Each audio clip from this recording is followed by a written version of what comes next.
দড়ি ভাষা দড়ি ভাষা ভাষা দড়ি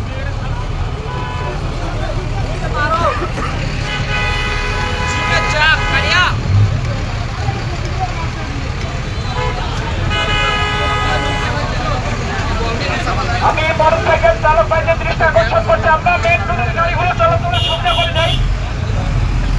আমরা মেন রোডে যে গাড়িগুলো আসছে সেগুলো চলাচলের সুবিধা করে যাই। আপনারা একটু সিরিয়ালে লাগাবেন দয়া করে।